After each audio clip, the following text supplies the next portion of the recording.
ಬನ್ನಿ ಇವತ್ತೊಂದೊಳ್ಳೆ ರುಚಿಕರವಾದ ನುಗ್ಗೆಕಾಯಿ ಕರಿ ಮಾಡೋದು ಹೇಗೆ ಅಂತ ಹೇಳ್ಕೊಡ್ತೀನಿ. ಅಧಿಕ ಪೋಷಕಾಂಶಗಳನ್ನು ಹೊಂದಿದೆ, ಆರೋಗ್ಯಕ್ಕೆ ತುಂಬ ಒಳ್ಳೆಯದು. ಇದರಲ್ಲಿ ಕ್ಯಾಲ್ಸಿಯಂ, ಕಬ್ಬಿಣ, ರಂಜಕದಂಶ ಮೂಳೆಗಳನ್ನು ಬಲಪಡಿಸುತ್ತದೆ. ಆದ್ದರಿಂದ ಇದನ್ನು ವಾರಕ್ಕೊಂದ್ಸಲನಾದರೂ ತಿನ್ನಬೇಕು. ಇದು ಬೇಳೆ ಇಲ್ಲದೆ ಹೇಗೆ ಮಾಡೋದು ಅಂತ ಹೇಳ್ಕೊಡ್ತೀನಿ ಬನ್ನಿ. ರುಬ್ಬೋದಕ್ಕೆ ಮಸಾಲ ರೆಡಿ ಮಾಡ್ಕೊಳ್ಳೋಣ. ಒಂದು ಬಾಣಲಿಗೆ 1 ಸ್ಪೂನ್ ಆಯಿಲ್ ಹಾಕಿ ದಪ್ಪಗೆ ಹೆಚ್ಚಿಟ್ಟಂಥ ಈರುಳ್ಳಿ, ಬೆಳ್ಳುಳ್ಳಿ, ಟೊಮೊಟೊ ಕಟ್ ಮಾಡಿರೋ ಅಂಥ ಟೊಮೊಟೊ ಹಾಕಿ ಹಾಕಿ ಟೊಮೊಟೊನ ಚೆನ್ನಾಗಿ ಫ್ರೈ ಮಾಡಿ. ಫ್ರೈ ಆದಮೇಲೆ ಅದಕ್ಕೆ ಶುಂಠಿ ಹಾಕಿ, ಕಾಯಿ ಹಾಕಿ ಮತ್ತು ಕೊತ್ತಂಬರಿ ಸೊಪ್ಪು ಹಾಕಿ ಚೆನ್ನಾಗಿ ಫ್ರೈ ಮಾಡಿ ತಣ್ಣಗಾಗಕ್ಕೆ ಬಿಡಿ. ತಣ್ಣಗಾದ್ಮೇಲೆ ಪೇಸ್ಟ್ ಮಾಡ್ಕೊಳ್ಳಿ.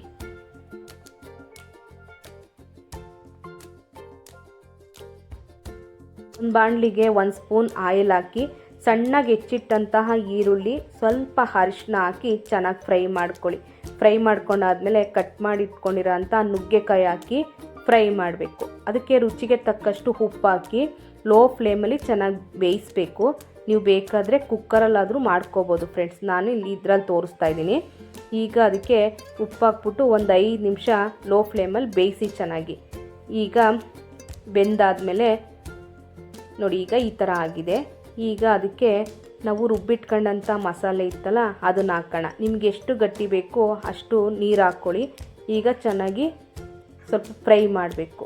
ಈಗ ಫ್ರೈ ಆಗ್ತಾ ಇದೆ ನೋಡಿ, ಎಷ್ಟು ಬೇಕಷ್ಟು ನೀರು ಹಾಕ್ಕೊಳ್ಳಿ ನೀವು.